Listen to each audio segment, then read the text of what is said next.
Hi everyone, welcome to Start to Excel in 3 minutes. Today I will show you how to use conditional formatting. So here I have a data set in column B, C and D, and you can see in column B there are city names, in column D is the ID and column D is code.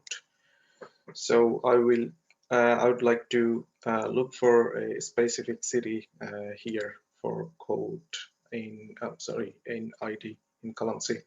So here I would like to look for Chittagong, which is code ID is 2.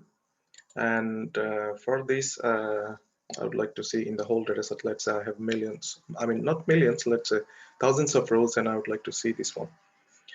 And here, first I have to select this column and then go to the home option here on the top, and then I can see the conditional formatting.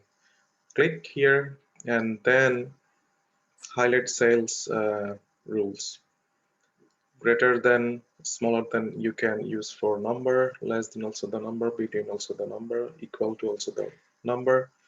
And here text contains, not this one. So let's say equal to, I would like to see for a specific one.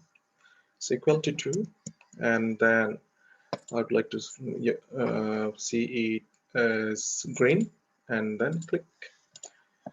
So yes, I can see the Chittagong is here, here, and here, 3 times repeated. 2 times repeated, I mean, altogether 3. Similarly, let's undo it, and then I would like to see the values from 1 to 3 from conditional formatting again. Select, and then conditional formatting, and between 1 and 3. Sorry, between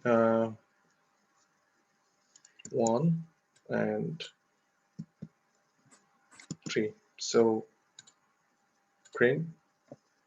I can change the color, yellow as well. So I can see from 1 to 3, these are the 3 IDs. Similarly, I can do it for the text. So let's select the text column and then conditional formatting, and then text that contains. So here, let's say for CTZ, and fill it up with red color. That's fine. Okay, I can see the CTZ 1, 2, 3 times. So this is how we can use the conditional formatting. This is the basic one. I will show you how to do multiple conditional formatting within the same column later. Thank you.